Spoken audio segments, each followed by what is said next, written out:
श्री वृंदावन बिहारी लाल की जय। आप सभी को सादर प्रणाम। श्री राधे। सत्संग के क्रम में आज पुनः आपके साथ उपस्थित हैं। कल के क्रम में हमने वैराग्य की प्राप्ति का साधन सूत्र श्रवण किया। गोकर्ण जी एवं आत्मदेव दोनों का संवाद चल रहा है और इसी संवाद के अंतर्गत गोकर्ण जी महाराज ने अपने पिता को जिस धर्म का उपदेश दिया है, जिस कर्म का उपदेश दिया है कि अब उन्हें क्या करना चाहिए, तो उसी की विस्तृत व्याख्या आप हम सुन रहे हैं भागवत जी के अंतर्गत, जिस विषय का नाम है गोकर्ण गीता, अर्थात गोकर्ण जी के द्वारा गाई गई गीता। तो कल का प्रसंग रहा वैराग्य की प्राप्ति का साधन, और उसके अंतर्गत हमने जाना कि अहम भाव का त्याग करके ही हमें वैराग्य की प्राप्ति होती है। और अहम भाव का त्याग कब होगा? बोले जहाँ ममता बनी बही है, अहम का संबंध जहाँ जुड़ा हुआ है, जहाँ ममत्व में जुड़ा हुआ है, उस ममत्व का त्याग। ममत्व का त्याग कब होगा? बोले जहाँ जहाँ हमारा संबंध जुड़ा हुआ है, वहाँ जब हम दोषों को देखने लगेंगे, कमियों को देखने लगेंगे, तो वहाँ से हमारा मन स्वतः हटने लगेगा। और जब मन हटने लगेगा तो संसार की नश्वरता, क्षणभंगुरता का बोध हमको होने लगेगा। जब संसार की नश्वरता पर हम बार बार विचार करेंगे, चिंतन करेंगे, तो स्वतः इस संसार से और संसार से संबंध रखने वाले जितने भी विषय, वस्तु, पदार्थ, व्यक्ति, स्थान, परिस्थिति है, सब से हमारा मन स्वतः छूटने लगेगा, स्वतः टूटने लगेगा। एक होता है छुड़ाना और एक होता है छूटना। छुड़ाया हुआ चीज़ फिर दोबारा जुड़ सकता है, लेकिन जो स्वतः छूट जाए फिर जुड़ने की संभावना नहीं रहती है। इसीलिए कहा कि सत्संग का आश्रय लेकर के छोड़ने का प्रयत्न करते हुए स्वतः ही यह बंधन छूट जाए तो अच्छा है। तो आइए, आज का प्रसंग है धर्म का आचरण। अगले सूत्र में गोकर्ण जी ने अपने पिताजी को कहा कि पिताजी, आप धर्म का आश्रय लीजिए, धर्म का आचरण कीजिए। तो क्या आत्मदेव गोकर्ण जी के पिताजी धर्म का आश्रय नहीं लिए थे? क्या धर्म का आचरण नहीं कर रहे थे? क्या धर्म से विहीन थे? नहीं, ऐसा नहीं है। यहाँ जिस धर्म का उपदेश गोकर्ण जी ने दिया है, उस धर्म को हमें समझना है। तो वस्तुतः सामान्य रूप से धर्म दो प्रकार के होते हैं, एक लौकिक धर्म और एक परम धर्म। तो मनुष्य को किस धर्म का आचरण करना चाहिए, किस मनुष्य को किस धर्म का आचरण करना चाहिए, इसी विषय वस्तु को गोकर्ण जी महाराज अपने भाव में अपने पिताजी को उपदेश कर रहे हैं। तो आइए, धर्म की जो परिभाषा है, धर्म क्या है और किसके लिए क्या धर्म है, उस धर्म के पालन से क्या लाभ मिलता है, ये सभी विषय हम आज के प्रसंग में विस्तार से श्रवण करेंगे। तो गोकर्ण जी महाराज ने कहा कि धर्मं भजस्व सततं त्यज लोक धर्मान सेवस्व साधु पुरुषान जहि काम तृष्णाम अन्यस्य दोष गुण चिंतनमाशु मुक्त्वा सेवा कथा रसमहो नितराम पिबत्वम। अपने पिताजी को समझाया कि पिताजी, अब आप धर्म को भजिए, धर्म का पालन करिए सततम। किस प्रकार से? बोले कि त्यज लोक धर्मान, लोक धर्म का त्याग करते हुए परम धर्म का आश्रय लीजिए। तो यहाँ लोक धर्म और परम धर्म, धर्म के जो दो प्रकार हैं, लोक धर्म का अर्थ है सामान्य धर्म और परम धर्म का अर्थ है श्रेष्ठ धर्म। तो इस धर्म की व्याख्या यहाँ कर रहे हैं और पिताजी को कह रहे हैं कि आपके लिए कौन सा धर्म अपनाना है, यह आप समझ लीजिए। तो सबसे पहले तो हम यह जानते हैं कि धर्म क्या है, क्योंकि आज हम धर्म की बातें तो बहुत बड़ी बड़ी करते हैं, लेकिन मूल रूप से धर्म क्या है, किसको कहते हैं, यह हमें जानना बहुत ज़रूरी है। और धर्म कितने प्रकार के होते हैं और किसके लिए कौन सा धर्म है और धर्म का पालन क्यों जरूरी है, ये सब विषय वस्तु आज के प्रसंग में हम श्रवण करेंगे। तो जीवन का आधार है धर्म, अर्थात हमारे जीवन की जो फाउंडेशन है वह फाउंडेशन है धर्म।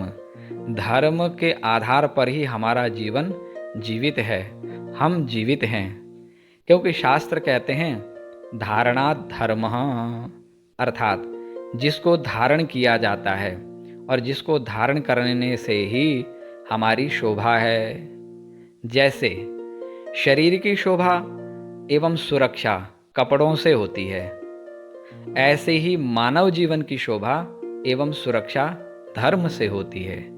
जैसे युद्ध क्षेत्र में कवच धारण करने से योद्धा की रक्षा होती है, ठीक इसी प्रकार धर्म रूपी कवच धारण करने से हमारे जीवन की रक्षा होती है। इसीलिए शास्त्रों ने कहा धर्मेण हीनः पशुभिः समानः, अर्थात जो धर्म रहित मनुष्य है वह साक्षात पशुतुल्य ही है। इसीलिए तो पशु दुखी है, क्योंकि धर्म से रहित है। सब उसे मारते हैं, सताते हैं। इसीलिए जब हम किसी को देखते हैं ना कि धर्म से रहित व्यक्ति को, किसी को हम देखते हैं, धर्म आचरण से युक्त जो व्यक्ति नहीं है, धर्म से रहित जो पुरुष है, उसको देख कर के हम कहते हैं कि अरे देखो इसका तो पशु धर्म है, ये तो पशु धर्म को अपना लिया इसने, पशु जैसा आचरण करता है। क्यों? क्योंकि पशु दुख ही पाता है, पशु सब जगह मार ही खाता है, पशु को सताया ही जाता है, पशु की बलि दी जाती है। इसका अर्थ यह हुआ कि जो मनुष्य धर्म का आचरण नहीं करता है उसको ये सब दुख भोगने पड़ते हैं पशु के समान। इसीलिए शास्त्रों ने कहा आचारः परमो धर्मः, अर्थात शास्त्रों में निर्देश किया हुआ आचरण ही धर्म है, अर्थात श्रेष्ठ आचरण ही धर्म है। अब धर्म कितने प्रकार के हैं? तो इस विषय में कहा कि धर्म 2 प्रकार के हैं, लोक धर्म, परम धर्म। ये लोक धर्म क्या है? बोले लोक धर्म है प्राइमरी रिलीजन और परम धर्म है यूनिवर्सिटी रिलीजन। अर्थात लोक धर्म जो है वह सामान्य धर्म है। इसी धर्म के अंतर्गत निषिद्ध कर्म आचरण का त्याग करते हुए अपने शरीर एवं मन सहित प्रत्येक इंद्रियों को शुद्ध करना है। यह सामान्य धर्म प्रत्येक मनुष्य के लिए है, ये नहीं कि किसी एक व्यक्ति के लिए है अथवा एक वर्ण व्यवस्था के लिए है, प्रत्येक के लिए है। क्योंकि प्रथम धर्म तो मानव धर्म ही है, प्रथम धर्म हमारा यह मानव धर्म है। बाकी के जो और धर्म हैं जिन्हें हम पंथ कहते हैं, समुदाय कहते हैं, वर्ण व्यवस्था कहते हैं, ये बाद की बातें हैं। उससे पहले ये बाद में बंधा हुआ है मनुष्य। उससे पहले प्रत्येक मनुष्य जब जन्म लेता है, जन्म लेकर के जब उसकी मृत्यु की अवस्था होती है, दोनों स्थिति दोनों की एक ही होती है। वो किसी जाति से बंधा नहीं होता है, किसी संप्रदाय से, किसी पंथ से, किसी मजहब से, किसी भी प्रकार के बंधन से वो बंधा नहीं होता है। बालक जब जन्म लेता है तो बिल्कुल नंगा होके आता है और जब जाता है तब भी नंगा होके ही जाता है, अर्थात कोई बंधन, आया था तब भी कोई बंधन नहीं और जब जाएगा तब भी बंधन मुक्त होकर के ही जाएगा। लेकिन उस बीच का जो जीवन है वह जीवन बंधन से बंधा हुआ है। और वह बंधन क्या है? वह बंधन, सबसे पहला बंधन जो है ये धर्म का ही बंधन है।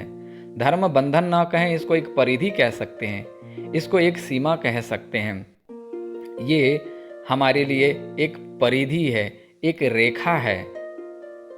तो सामान्य धर्म है लोक धर्म और इसी धर्म के अंतर्गत निषिद्ध कर्म आचरण का त्याग करते हुए अपने शरीर एवं मन सहित प्रत्येक इंद्रियों को शुद्ध करना है। यह सामान्य धर्म हम सब के लिए है। और इस सामान्य धर्म के लक्षण क्या हैं, कि क्या क्या होने चाहिए, इस धर्म के अंग क्या हैं, कैसे हम समझें कि ये करने से हम धर्म का आचरण कर रहे हैं, ये हम जान सके। तो शास्त्रों ने निर्देश दिया, बोले धृति क्षमा दमोस्तेयम शौचमिंद्रिय निग्रह धीर विद्या सत्यम क्रोधो दशकम धर्म लक्षणम। धर्म के 10 लक्षण हैं। विपत्ति में धैर्य धारण करना, दूसरों को क्षमादान देना, संयम, चोरी न करना, अंदर बाहर से पवित्रता, इंद्रियों पर नियंत्रण, सत्कर्मों में बुद्धि को लगाना, ज्ञान को धारण करना, सत्य का पालन करना, क्रोध का त्याग करना, ये वस्तुतः धर्म के 10 लक्षण हैं। इन लक्षणों से युक्त मनुष्य ही धर्ममय पुरुष है, जिसे हम आम भाषा में कहते हैं धर्मात्मा। अर्थात जो इन लक्षणों से युक्त मनुष्य है वह धर्मात्मा कहलाने का अधिकारी है। ऐसा मनुष्य भगवान को बहुत प्रिय है। शास्त्र कहते हैं, आचारेण तु संयुक्तः संपूर्ण फलभाग भवेत्। अर्थात आचरण से युक्त मनुष्य ही शास्त्रोक्त इहलोक एवं परलोक संबंधित, इस संसार के सुख और परलोक संबंधित जितने भी सुखों का वर्णन शास्त्रों में मिलता है, सभी प्रकार के सुखों को, सभी प्रकार के ऐश्वर्यों को वह पाता है। अर्थात जो कानून का पालन करेगा उसे सब कुछ मिलेगा, और जो कानून के दायरे से बाहर जाएगा उसे दंड मिलेगा। तो सामान्य धर्म, जो लोक धर्म की चर्चा यहाँ हो रही है, इसी लोक धर्म के अंतर्गत ही वर्ण आश्रम धर्म की महिमा को भी यहाँ विस्तृत किया गया है। अर्थात हम सब अपने अपने वर्ण आश्रम के अनुरूप ही अपने जीवन को व्यतीत करते हैं।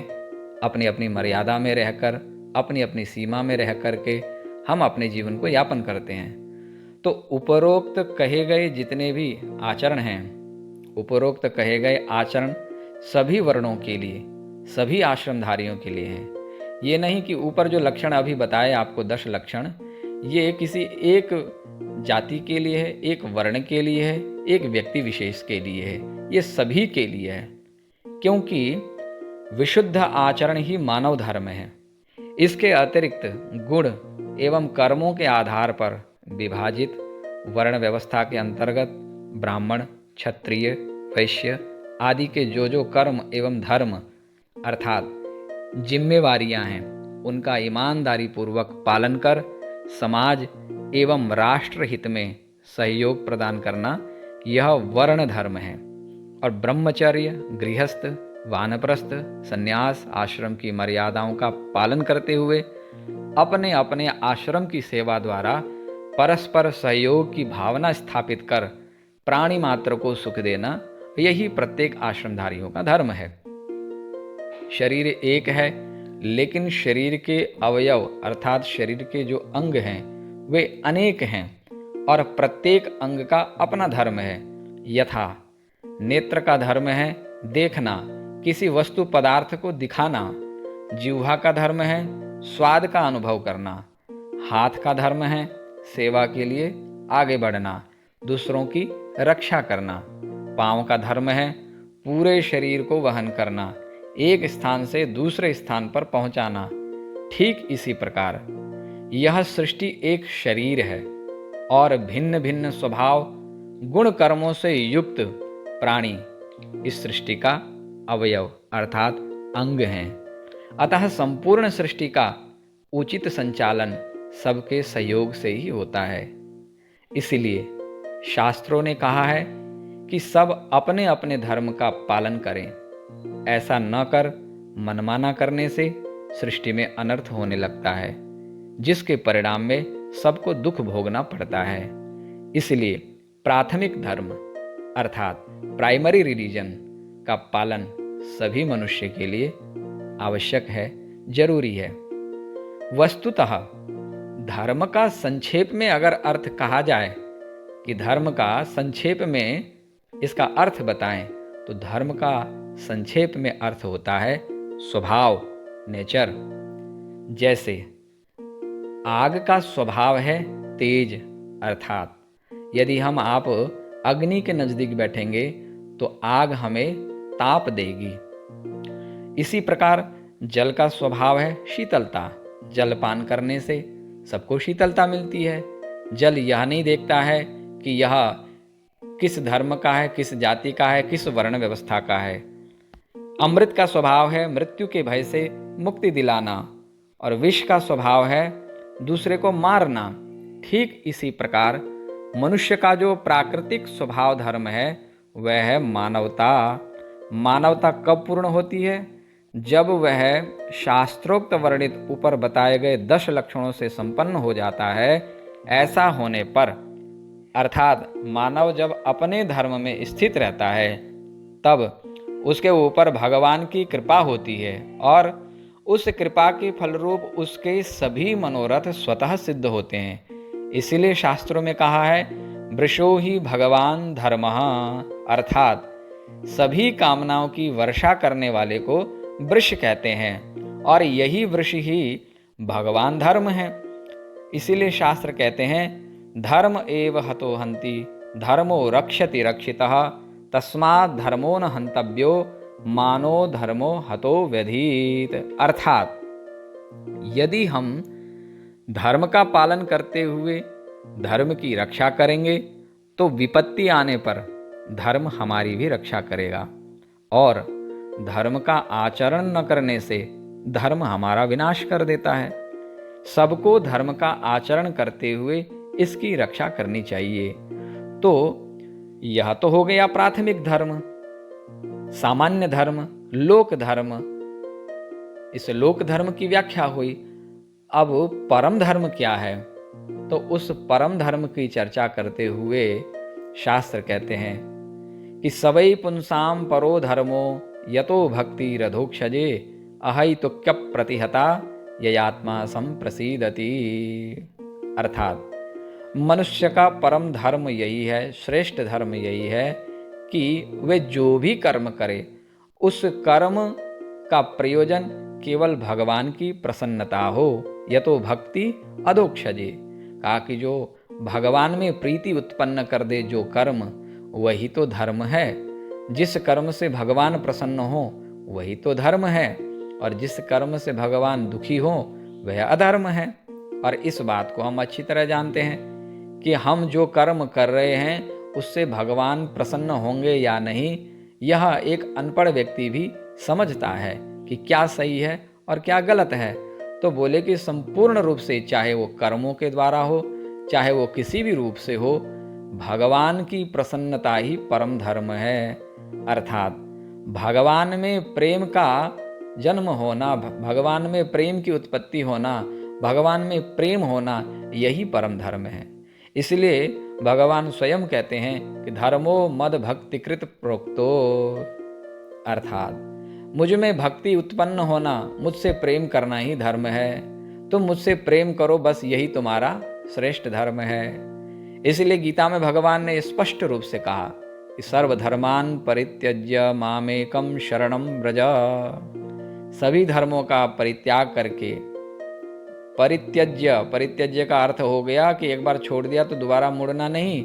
ये नहीं कि आज तो सब कुछ छोड़ दिया और कल को फिर लौट करके उसी जगह चले गए जहां हम छोड़ के आए थे। बोले नहीं, परित्यज्य, एक बार जो छोड़ दिया तो पीछे मुड़ करके देखना नहीं। अर्थात भगवान के लिए ही दौड़ना। सर्वधर्मान परित्यज्य माम एकम शरणम व्रज। भगवान कहते हैं कि एकम माम एकम, एक मेरी ही शरण में तू आ जा, बस मैं तेरा उद्धार कर दूंगा। इसलिए भगवान कहते हैं जो मेरी शरण में आ जाए उसके पापों का क्षय प्रक्षालन मैं स्वयं कर दूंगा, उसको चिंता करने की आवश्यकता नहीं है। अहम त्वा सर्व पापेभ्यो मोक्षयिष्यामि मां शुचः। मां शुचः कह के वहाँ आश्वासन दिया, हमें भय मुक्त कर दिया, गारंटी दी है भगवान ने कि तू चिंता मत कर, तू सब कुछ छोड़ के मेरी शरण में आ जाएगा ना, केवल मेरी बाह पकड़ लेगा। बोले कि फिर तेरे जितने भी पाप हैं उस सब पाप को मैं प्रक्षालन कर दूंगा, मैं उन सब पापों को मिटा दूंगा, धो दूंगा। इसीलिए भगवान ने कहा परम धर्म यही है, जीव का परम धर्म यही है कि सभी धर्मों का परित्याग करके वे केवल मेरी शरण में आ जाए। सब कुछ भुलाकर केवल भगवान से प्रेम करने का नाम ही परम धर्म है। इसीलिए कहा कि धर्मम भजस्व सततम त्यज लोक धर्मान, अर्थात भगवान की प्राप्ति के लिए समस्त लौकिक एवं वैदिक बंधनों से ऊपर उठना चाहिए। इस विषय में स्वामी श्री हित हरिवंश महाप्रभु जी कहते हैं, विधि निषेध नहीं दास अनन्य उत्कट व्रतधारी, अर्थात जो भगवान के दास हो गए, विधि निषेध से अब कोई लेना देना नहीं, अब किसी भी धर्म से उनको कोई लेना देना नहीं, क्योंकि उत्कट व्रतधारी, श्रेष्ठ व्रत को धारण कर लिया। और श्रेष्ठ व्रत यही है जो मीरा ने किया कि लोक लाज कुल श्रृंखला तजी मीरा गिरधर भजी। सभी लोक लाज कुल श्रृंखला को त्याग करके मीरा ने केवल मेरे तो गिरधर गोपाल दूसरो न कोई, अर्थात दूसरो न कोई कहने का मतलब यह हुआ कि जिसको एक बार पकड़ लिया उसके अतिरिक्त अब हम किसी को भी जानना नहीं चाहते हैं, किसी को भी हम नहीं जानते हैं। गोपियां संत्यज्य सर्व विषयांस्तव पाद मूलम, भगवान श्री कृष्ण की शरण में जब गोपियां गई, कृष्ण ने बांसुरी बजाई, गोपियों को बुलाया और सब गोपियां जैसी जैसी स्थिति में थी उसी स्थिति में ही सब गोपियां दौड़ी हुई कृष्ण के नज़दीक पहुंची। कृष्ण के जब नज़दीक पहुंची तो वहां संवाद हुआ गोपियों का कृष्ण का। तो उस समय भगवान कृष्ण ने कहा कि तुम लौट जाओ, ऐसी घनघोर रात्रि में स्त्रियों का अकेले वन में घूमना ठीक नहीं है। देखो घर में तुम्हारे पति, तुम्हारे सास ससुर, तुम्हारे बाल बच्चे तुम्हारी राह देख रहे होंगे, इंतजार कर रहे होंगे, और तुम हो कि अबला नारियां इस प्रकार से अपने धर्म का परित्याग करके तुम जंगल में घूम रही हो, यह तो ठीक नहीं है, इसलिए लौट जाओ। तो गोपियों ने उत्तर दिया कि संत्यज्य सर्व विषयांस्तव पाद मूलम, बोले प्रभु अब तो हमने सभी विषयों का त्याग कर दिया है और केवल तुम्हारी ही शरण में आई हैं, तुम्हारे चरणों में आई हैं, अब हमें कुछ नहीं चाहिए, क्योंकि धर्म का फल है आपकी प्राप्ति, आपके प्रेम की प्राप्ति। अब जब फल मिल गया तो अब पेड़ से हमें क्या लेना भाई, हाथ में जब फल आ गया तो अब पेड़ की बड़ाई क्या करनी, पेड़ के नीचे बैठ के क्या करना, अब तो फल खाओ। तो फल तो प्रभु हमें मिल गया, हमें अपने कर्मों का फल मिल गया, हमें अपने धर्म के परिपालन का फल मिल गया कि धर्म का फल हो आप, अर्थात भगवत प्राप्ति, भगवान की प्राप्ति, भगवान के प्रेम की प्राप्ति। अब जब आप स्वयं ही मिल गए हो तो अब किस धर्म का आश्रय लेने हम दोबारा जाएं। इसीलिए गोपियां गाती हैं, पति सुतान वया भ्रातृबांधवान अति विलंघ्यतेन्द्यच्युता गतः गति विदस्तवोद गीत मोहिता। हे प्रभु हम तो बस आपके गीत से मोहित हो गई हैं, आपकी कथा को सुन सुन करके, आपकी महिमा को सुन सुन करके हमारा प्रेम आपसे हो गया है, हमारा मन आप में लग गया है, हमारा सब कुछ आपका ही है, हमारा कुछ भी नहीं है। हे प्रभु पति पुत्र इष्ट मित्र बंधु, ये संसार का जो लोक बंधन है अथवा तो वैदिक बंधन है, जो ये श्रृंखलाएं हैं, जो ये बेड़ियां हैं मनुष्य को बांध के रखी हुई है, इन सब बेड़ियों को हम तोड़ के आपके समीप आ चुके हैं। जंजीर को तोड़ना इतना आसान नहीं है, यदि किसी को जंजीर से लोहे की बेड़ियों से बांध दिया जाए तो तोड़ नहीं सकता।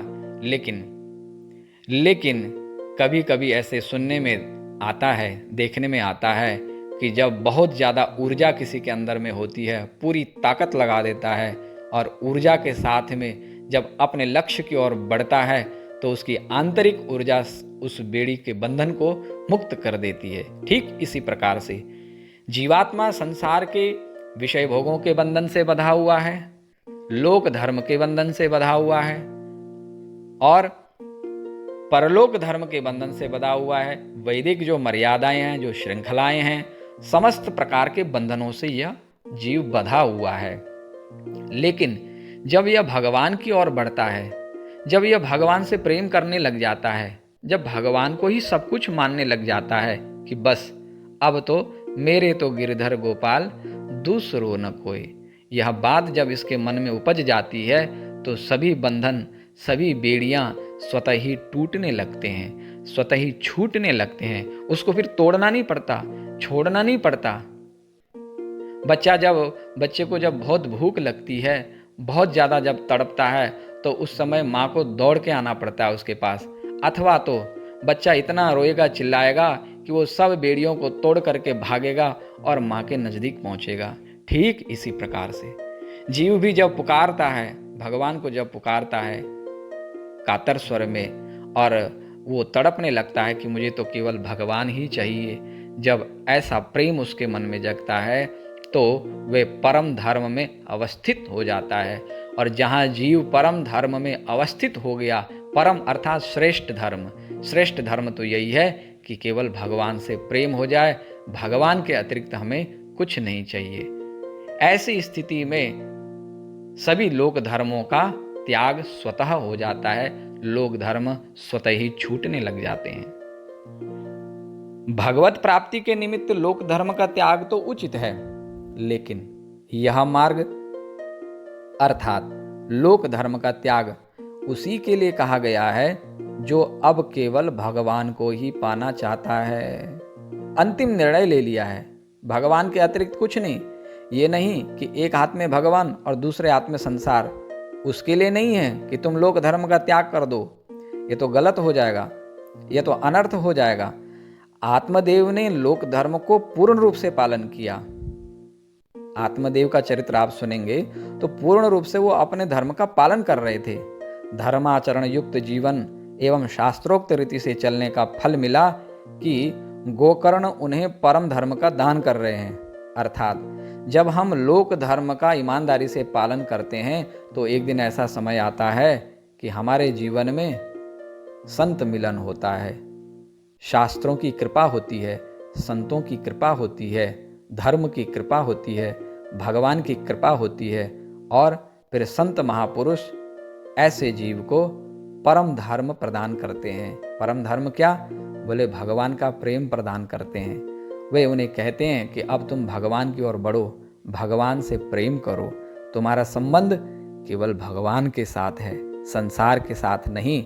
न कल था, न आज है और न कल रहेगा। तो गोकर्ण जी महाराज ने आत्मदेव को परम धर्म का दान किया और लोक धर्म से मुक्त कर रहे हैं कि पिताजी त्यज लोक धर्मान, अब आप लोक धर्म का त्याग कर दो। क्यों? क्योंकि लोक धर्म का ईमानदारी से पालन करने का ही फल आपको मिला है कि अब परम धर्म में आपको अवस्थित होना है, अब आप परम धर्म का पालन करो।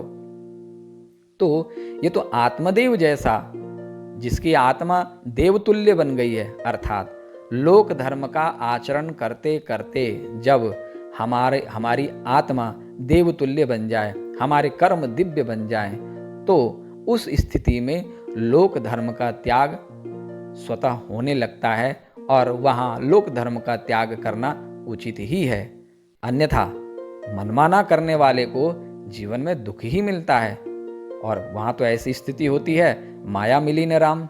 इसीलिए भगवान श्री कृष्ण ने कहा कि यह शास्त्र विधि मुत्सृज्य वर्तते कामकारतः न स सिद्धिम वापनोति न सुखम न पराम गतिम। अर्थात जो शास्त्र विधि का पालन करते हुए, शास्त्र के अनुकूल चलते हुए आगे बढ़ते हैं, उनको तो मेरा प्रेम मिल जाता है स्वतः। लेकिन जो शास्त्र विधि का उल्लंघन करते हैं, मनमाना आचरण करते हैं, क्यों? क्योंकि प्रमाद के कारण ही मनुष्य शास्त्र विधि का उल्लंघन करता है। वे अपने स्वार्थ के लिए कुछ भी कह सकता है, कुछ भी कर सकता है, वे अर्थ का अनर्थ करने लग जाता है। गीता में भगवान ने कहा कि सर्वस्य चाहम हृदि सन्निविष्टो। तो ऐसा संत महात्मा लोग एक दृष्टांत उदाहरण देते हैं इसको समझने के लिए। बोले सर्वस्य चाहम हृदय सन्निविष्टो, भगवान ने कहा कि मैं सबके हृदय में विराजमान हूँ। तो चाहम च अहम, वहाँ जब संधि विच्छेद होता है तो वहाँ ऐसा भाव अर्थ निकलता है कि सर्वस्य च अहम, अर्थात सभी जीवों के हृदय में मैं ही प्रवेश किया हुआ हूँ, मैं ही विराजमान हूँ। तो किसी ने अपने, अब जो स्वार्थी व्यक्ति है वो तो अपना अर्थ अपने तरीके से निकालता है, स्वार्थी व्यक्ति अपना ही स्वार्थ देखता है, अपना ही मतलब देखता है। तो उस व्यक्ति के किसी की चाय पीने की आदत थी तो चाय पीता था, तो किसी महात्मा ने कहा कि भाई चाय पीना तो बुरा है, चाय तो नहीं पीना चाहिए, ये कोई अच्छी चीज़ तो नहीं है। तो वो व्यक्ति बोला कि महाराज गीता में तो भगवान ने कहा कि सर्वस्य चायम हृदय सन्निविष्टो, हे प्रभु भगवान कहते हैं कि मैं ही सबके हृदय में चाय के रूप में विराजमान हूँ, तो मुझे पियो। तो इसका मतलब तो यह हुआ कि जब भगवान गीता में स्वयं कह रहे हैं कि सर्वस्य चायम हृदय सन्निविष्टो, मैं चाय के रूप में भी अंदर विराजमान हूँ, तो भगवान की प्रसादी तो हुई। अब वहाँ तो उसका अर्थ बनता है कि सर्वस्य चाहम, सर्वस्य च अहम, ये संधि विच्छेद बनता है। तो वहाँ बनता है उसका अर्थ कि मैं सबके हृदय में विराजमान हूँ। लेकिन स्वार्थी व्यक्ति ने उसका अर्थ अपने ढंग से लगाया कि सर्वस्य चायम, चाहम की जगह लगा दिया उसने, चायम यकार लगा दिया। तो ऐसा नहीं, व्यक्ति जब स्वार्थी हो जाता है तो अपने स्वार्थ के लिए विधि निषेध का परित्याग करने लगता है, वह कानून को तोड़ने लगता है। तो ये तो भगवान का कानून है, भगवान का नियम है। जब हम अपने स्वार्थ के लिए भगवान के बनाए नियमों को तोड़ने लगते हैं तो उसका दंड, उसकी सजा भी हमको भुगतनी पड़ती है। इसीलिए कहा कि जिसकी स्थिति अभी पूर्ण वहाँ स्थित होने के लिए नहीं बनी है, अर्थात भक्ति की प्राप्ति के लिए, भगवान की प्रेम की प्राप्ति के लिए जिसकी भूमि अभी तैयार नहीं हुई है, तो उसको अपनी भूमि का शोधन करना है, अपनी भूमि को अभी साफ करना है। खेत में अगर कुछ फसल उपजानी है तो खेत में जाकर के पहले खेत को साफ करना पड़ेगा, हल लगाना पड़ेगा और वहाँ जाकर के खाद मिट्टी सब देनी पड़ेगी। तो किसान उस खेत की भलीभांति सुरक्षा करता है, देखरेख करता है, बीज डालने के बाद भी उसकी देखरेख होती है। ठीक इसी प्रकार से यह मानव तन जो है, इसको भी क्षेत्र कहा गया, इसको खेत की संज्ञा दी गई और इस क्षेत्र का, इस खेत का मालिक है भगवान। तो इस खेत को भी हमने साफ सुथरा रखना है। शास्त्र विधि मुत्सृज्य, अर्थात भगवान ने शास्त्र विधि का निर्माण किया। शास्त्र के पालन से इस मानव देह का शोधन होता है, इस अपवित्र मन का शोधन होता है और इस बुद्धि का शोधन होता है, विचारधाराओं का शोधन होता है, हमारे कर्मों का शोधन होता है। कर्म जब पवित्र होते हैं, दिव्य बनते हैं, तब मन की भावना, मन के विचार भी दिव्य बनते हैं। तब मन जब शुद्ध होता है, मन जब दिव्य बनता है, तो दिव्य पात्र में ही दिव्य वस्तु ठहरती है।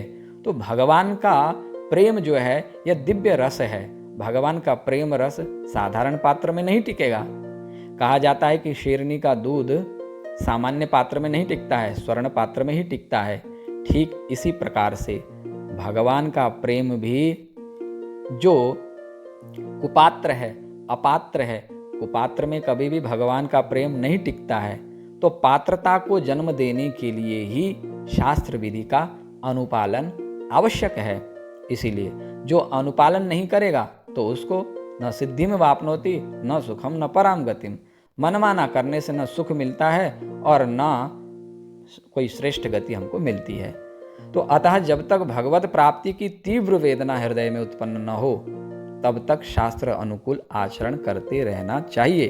और जिस दिन प्रेम की सर्वोत्कृष्ट अवस्था प्राप्त होगी, उस दिन लौकिक व वैदिक नियम मर्यादाएं स्वतः छूटने लगेंगी। भगवान से लाड़ लड़ाने के अतिरिक्त, भगवान से प्रेम करने के अतिरिक्त कुछ भी अच्छा नहीं लगेगा। तो तब वहाँ स्थिति होगी कि नारायण जाके हिये उपजत प्रेम प्रधान, नारायण जाके हिये उपजत प्रेम प्रधान, प्रथम ही वाकी हरत है लोक लाज कुल कान। तो कहने का भाव यहाँ यह है कि परम धर्म को अपनाने के लिए पहले लोक धर्म का आचरण भी जरूरी है। लोक धर्म के उपरांत ही परम धर्म की स्थिति आती है और वही श्रेष्ठ कहा गया है। हमारे यहाँ दो पक्ष हैं, शास्त्र विधि के दो प्रकार हैं, एक पूर्व पक्ष और एक पर पक्ष। इसको बोलते हैं पूर्व विधि और पर विधि।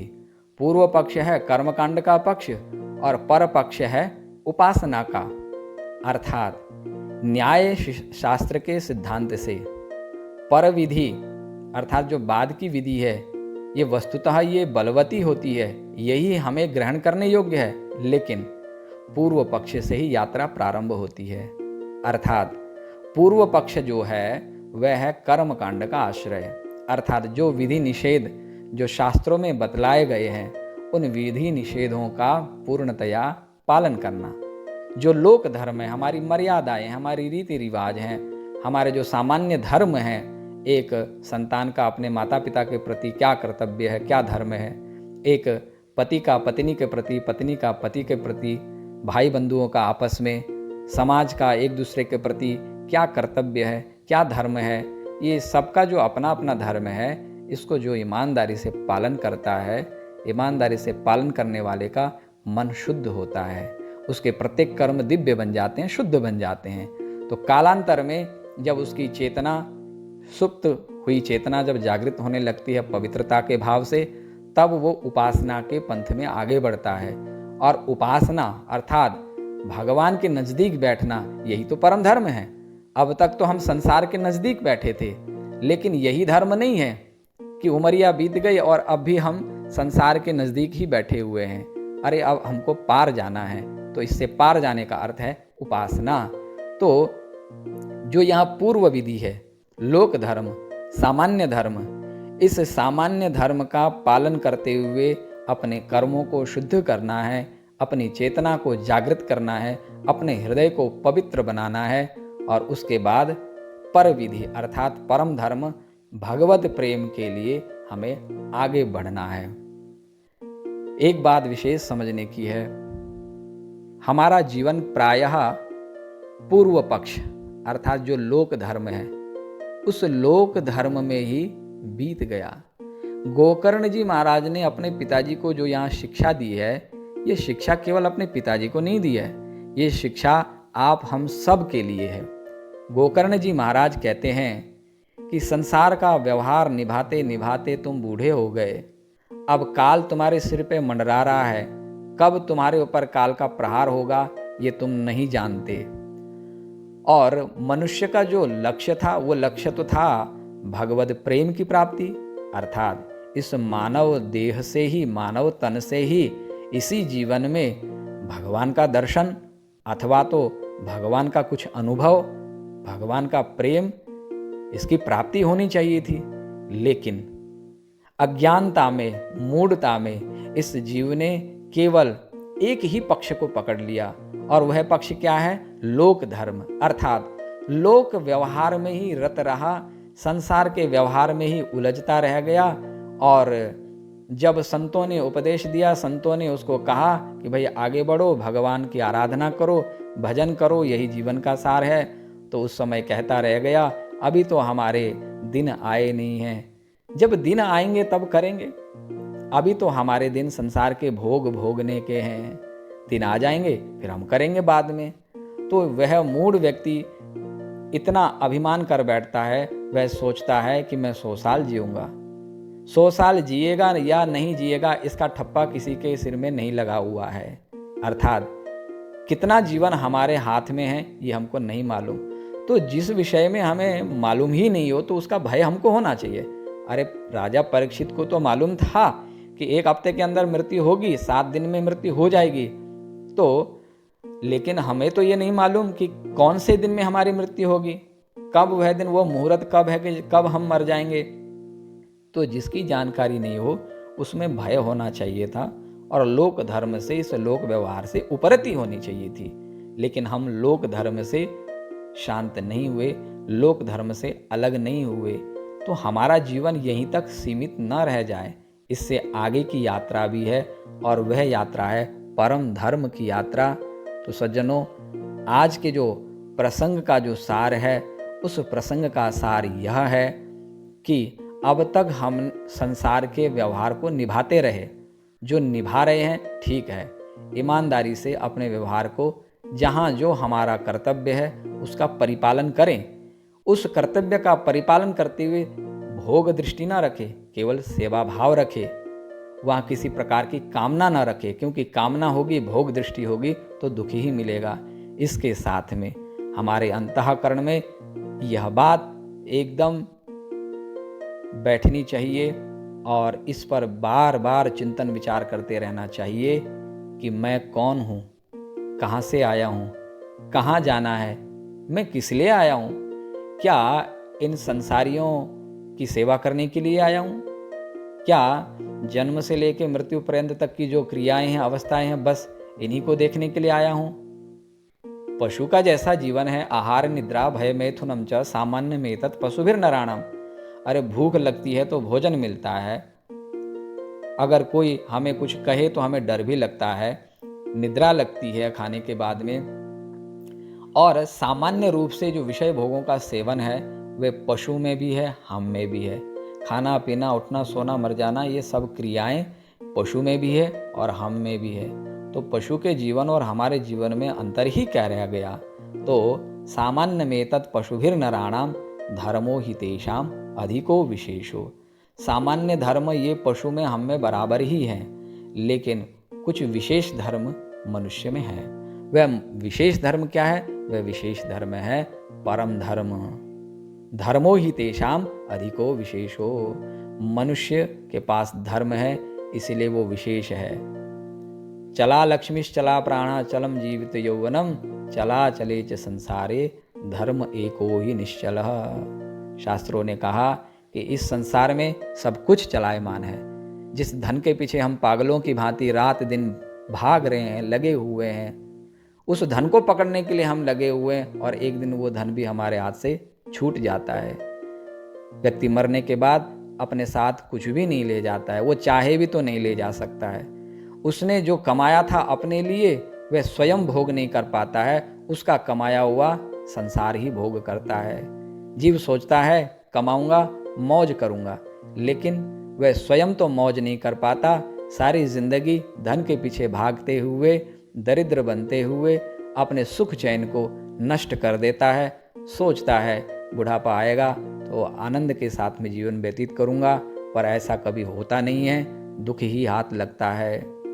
चलम जीवित यौवनम, जवानी आती है, जवानी भी चला जाता है, जवानी भी चली जाती है, प्राण भी चले जाते हैं। चला चले च संसारे धर्म एको ही निश्चला।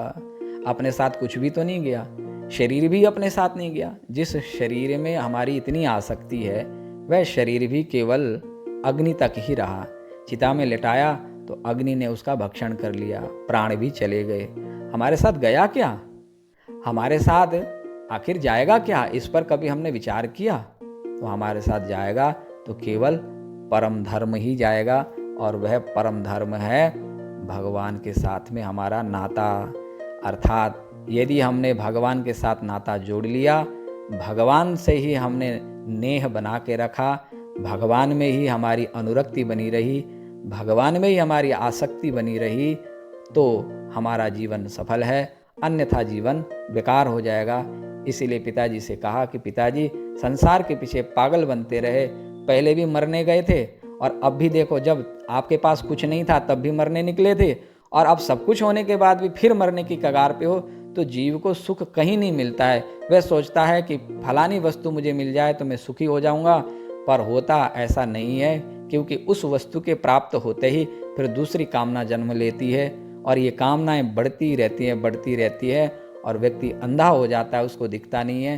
ये कामनाएं उस व्यक्ति को गड्ढे में ले जा करके डाल देती है, अर्थात व्यक्ति को मार डालती है। आत्मदेव को भी कामनाओं ने मारना चाहा, लेकिन आत्मदेव ने सत्कर्म किया था, और सत्कर्म का फल सत्संग मिला, और सत्संग का फल विवेक मिला, और विवेक का फल मिला परम धर्म। परम धर्म क्या है? सत हरि भजन जगत सब सपना। तो भगवान का ही भजन श्रेष्ठ है, यही जीव के लिए करणीय है, यही जीव को करना बहुत आवश्यक है। आत्मदेव को तो परम धर्म की प्राप्ति हो गई, अब हमें कब परम धर्म की प्राप्ति होगी, कब हम उस धर्म में परिनिष्ठित होंगे, यह हमें विचार करना चाहिए। तो सज्जनों, संसार का व्यवहार करिए, लेकिन तटस्थ रहते हुए, संसार के व्यवहार में आसक्ति पना न हो, और अब जो करना है, जो गोकर्ण जी ने कहा वही हमको करना चाहिए। भगवान से प्रेम करिए, भगवान से लाड लड़ाइए, और भगवान के साथ ही केवल भगवान के साथ अपनापन जोड़ के रखिए, अपना संबंध जोड़ के रखिए। शरीर संसार से मिला है, संसार की सेवा में लगा दो, उससे कुछ मत चाहो। और यह जो भगवान ने दिव्य मानव तन दिया है, यह जो प्राण हमें दिए हुए हैं, जीवात्मा जो हम बोल सकते हैं, हम कर सकते हैं, हम देख सकते हैं, सुन सकते हैं, हमारा जो जीवन भगवान ने दिया है, यह जीवन भगवान को अर्पित करिए। शरीर संसार को सेवा में लगाइए और यह जो दिल है, यह जो मन है, इतना सुंदर मन, इतना सुंदर हृदय भगवान ने दिया है। जिस हृदय में भगवान का वास होना चाहिए, वहाँ हमने संसार को बसाया है। उस हृदय से संसार को निकाल के बाहर रखिए और उस पवित्र हृदय में पवित्र परमात्मा का वास होना चाहिए। वहाँ अपने ठाकुर को, भगवान श्री कृष्ण को बैठाइए और अहरनिश आठों याम उन्हीं से लाड लड़ाइए। यही आज के गोकर्ण जी के कहने का तात्पर्य है। धर्मम भजस्व सततम त्यज लोक धर्मान। तो आज के इसी प्रसंग के साथ में आज के सत्र को यहीं विराम देते हैं। कल पुनः नए भाव के साथ आपके सम्मुख उपस्थित होंगे। तब तक के लिए जय जय श्री राधे।